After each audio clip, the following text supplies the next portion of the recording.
Welcome to today's breakdown. We're digging into one of the most controversial media stories in recent sports history, the Bronny James media backlash, and how the Los Angeles Lakers helped engineer expectations that were never sustainable in the first place. This isn't clickbait. This is an honest look at how hype, legacy, and media narratives collided, and why Bronny was set up to take heat that had very little to do with his own performance. Let's get into it. First, context. Bronny James is the son of 𝐉𝐵ron James, one of the greatest basketball players of all time. Arguably the greatest all-around NBA athlete of his generation. His father's resume practically wrote itself long before Bronny ever dribbled a ball in a competitive game. From high school to college, Bronny was followed. Every pass, every shot, every intake of breath from him was tracked, amplified, dissected. And basketball culture today isn't just about performance. It's about storylines, clicks, content, and peak emotional reactions. So Bronny's journey was always going to be more than about basketball. Now let's address the Lakers. They did something very calculated. When Bronny declared for the NBA draft and the Lakers showed interest, it became a media storyline that eclipsed what was happening on the court. The Lakers are one of the biggest brands in global sports. They don't just build teams, they build narratives. Think about it. The Lakers benefited from the idea that Bronny was an heir to an NBA throne. That alone drives headlines, viewership, engagement, merchandise buzz. But here's the catch. The Lakers implicitly endorsed this narrative without any realistic basis to expect Bronny to immediately change the franchise's fortunes. They leveraged the family legacy, they leaned into it, and once media cycles latched on, it was too late to recalibrate expectations. This is where the backlash part starts to make sense. Bronny's media coverage was never just about his skills or his game. It was about the myth of legacy. The media began creating comparisons to 𝐉𝐵ron, unavoidably, relentlessly. Some analysts even predicted Bronny would inherit his father's dominance. On social media, anything less than star-level performance was portrayed as underachievement. This happens when narratives overshadow reality. Expectations become inflated, so even competent play looks like failure by comparison. Let's be clear, Bronny isn't 𝐉𝐵ron. No one is, and no one should expect him to be. But because the Lakers didn't temper the narrative, the public filled that vacuum with their own projections. And once public perception turns on a narrative, it's extremely hard to control. We need to talk about how media works. Content thrives on conflict, on controversy, on drama. A young player dodging bullets on the court doesn't generate the same engagement as a supposed legacy player failing to meet mythic expectations.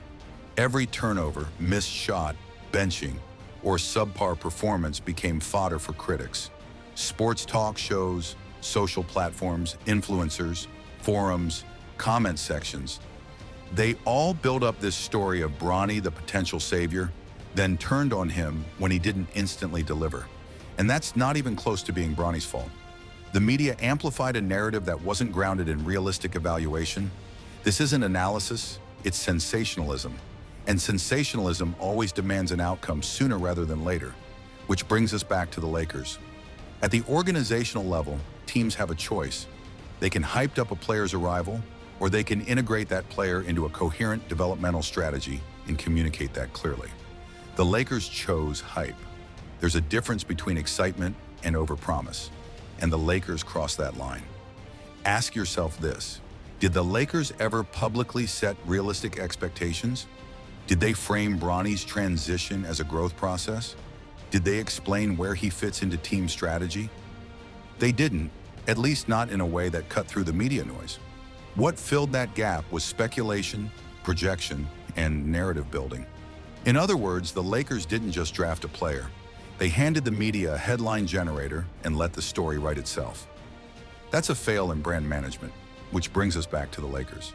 At the organizational level, teams have a choice. They can hype up a player's arrival, or they can integrate that player into a coherent developmental strategy and communicate that clearly. The Lakers chose hype. There's a difference between excitement and overpromise, and the Lakers crossed that line. Ask yourself this: did the Lakers ever publicly set realistic expectations? Did they frame Bronny's transition as a growth process? Did they explain where he fits into team strategy? They didn't, at least not in a way that cut through the media noise. What filled that gap was speculation, projection, and narrative building. In other words, the Lakers didn't just draft a player. They handed the media a headline generator and let the story write itself. Now let's separate hype from reality.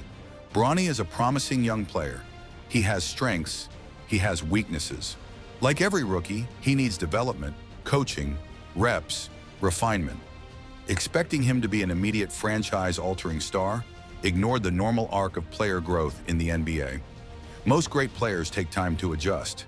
Even LeBron took time. And those slow starts aren't failures. They're part of progression. If media had framed Bronny as a player to develop rather than a legend successor, the backlash would never have taken off. Perception shapes reality in media ecosystems. That's a fail in brand management. The real cost of this backlash won't be measured in headlines or tweets. It will be measured in Bronny's confidence, in how coaches handle him, in how fans treat him. When the narrative becomes unfair, when expectations outpace reality, players pay the emotional price, and that pressure compounds. This is exactly why the backlash is not just loud, it's harmful. Media narratives matter. They shape investment dollars, they shape fan perception, they influence locker room dynamics.